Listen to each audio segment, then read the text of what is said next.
Hello friends, आज इस video में हम जानेंगे कि इस अर्थ पर, इस ज़मीन पर जो भी लिविंग ऑर्गेनिज्म है उसको कितने कैटेगरीज में डिवाइड किया जा सकता है या कितने किंगडम्स में डिवाइड किया जा सकता है। जनरली जब हम कोई लिविंग ऑर्गेनिज्म, कोई जिंदा चीज़ इस ज़मीन पर देखते हैं तो हम यही समझते हैं कि या तो ये कोई प्लांट हो सकता है या कोई एनिमल हो सकता है। लेकिन ऐसा कोई ज़रूरी नहीं कि या तो वो प्लांट हो या फिर वो एनिमल हो। ऐसा भी हो सकता है कि ना वो प्लांट हो ना वो एनिमल हो।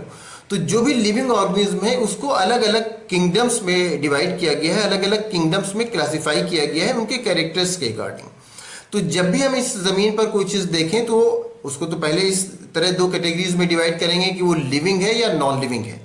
हाँ, अगर नॉन लिविंग है तो हम उसको अलग रखते हैं। अगर लिविंग है तो अब हम लिविंग में देखते हैं कि कोई लिविंग है तो उसको कितने किंगडम्स में डिवाइड किया गया है। ऐसा नहीं है कि उसको सिर्फ प्लांट या एनिमल में डिवाइड किया गया है। तो सबसे पहले हम देखते हैं, सबसे पहले जो एक किंगडम आता है वो आता है मोनेरा किंगडम। मोनेरा किंगडम में वो लिविंग ऑर्गेनिज्म रखे गए हैं जिनके जो कि यूनिसेलुलर होते हैं, मतलब एक सेल के बने हुए होते हैं और उनका सेल प्रोकैरियोटिक टाइप का होता है। तो मोनेरा किंगडम, इसमें वो लिविंग ऑर्गेनिज्म बिलोंग करते हैं इस किंगडम को कि जो कि यूनिसेलुलर होते हैं और जिनका सेल जो होता है वो प्रोकैरियोटिक टाइप का होता है। जैसे बैक्टीरिया है वो इसी को बिलोंग करता है, किसको? मोनेरा को बिलोंग करता है। अब उसके बाद हम सेकेंड किंगडम अगर देखें तो सेकेंड किंगडम होता है प्रोटिस्टा।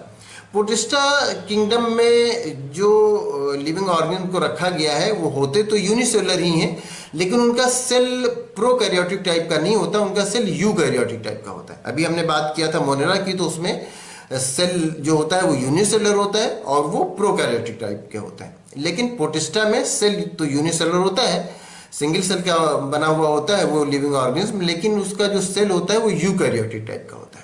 अब थर्ड किंगडम को अगर हम देखते हैं तो थर्ड किंगडम, इसके ऊपर फिर हम बढ़ते हैं तो थर्ड किंगडम आता है फंगाई। फंगाई किंगडम जिसमें मशरूम आता है। आप जानते होंगे, मशरूम अच्छी तरह जानते हैं। तो मशरूम जो फंगाई किंगडम को बिलोंग करता है, ये थर्ड किंगडम की हमने बात की।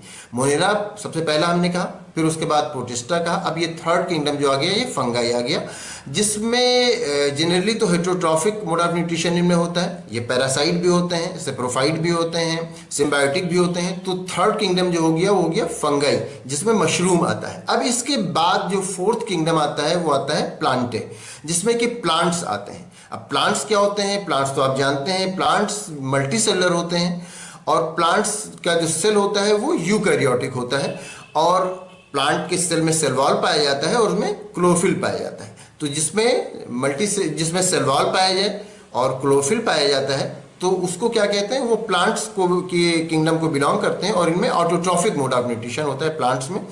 अब इसके बाद जो किंगडम बचा वो बचा एनिमेलिया, जिसमें कि एनिमल्स आते हैं। एनिमल के सेल में सेल वॉल नहीं पाया जाता है, एनिमल भी मल्टी सेलुलर होते हैं। एनिमल का जो सेल, बॉडी का सेल होता है वो यूकैरियोटिक होता है, लेकिन इनमें सेल वॉल नहीं पाया जाता, इनमें क्लोरोफिल नहीं पाया जाता। प्लांट्स में क्या होता है? प्लांट्स के सेल में सेल वॉल पाया जाता है और उसके अंदर क्लोरोफिल पाया जाता है, जिसकी वजह से वो ग्रीन कलर का दिखता है। लेकिन एनिमल जो कि एनिमेलिया किंगडम को बिलोंग करते हैं, तो एनिमल्स जो होते हैं उनके सेल में सेल वॉल नहीं पाया जाता और सेल वॉल नहीं पाया जाता, लेकिन उनका सेल जो होता है वो यूकैरियोटिक टाइप का होता है और उसके अंदर क्लोरोफिल भी नहीं पाया जाता। तो और इनमें हेटेरोट्रॉफिक मोड ऑफ न्यूट्रिशन होता है। एनिमल्स में हेटेरोट्रॉफिक मोड ऑफ न्यूट्रिशन होता है। तो 5 किंगडम्स में डिवाइड किया गया इस अर्थ पर जो भी लिविंग ऑर्गेनिज्म पाए जाते हैं उनको। Number 1 Monera, number 2 protista, number 3 fungi, number 4 Plantae, number 5 animalia, जिसमें कि एनिमल्स सारे आते हैं। अब ये 5 किंगडम्स लिविंग ऑर्गेनिज्म को अगर कोई है तो इन्हीं किंगडम्स में से किसी ना किसी में से वो फिट होगा। अब जो वायरसेस वगैरह होते हैं उनको अलग से हम लोग स्टडी करते हैं, क्योंकि वायरसेस लिविंग जैसे नहीं होते। उनका बिहेवियर जब वो अपने होस्ट पर जाते हैं तब वो कुछ लिविंग जैसा उनका बिहेवियर हो जाता है, तो वो इन किंगडम्स को बिलोंग नहीं करते, इन 5 किंगडम्स में से नहीं आते हैं।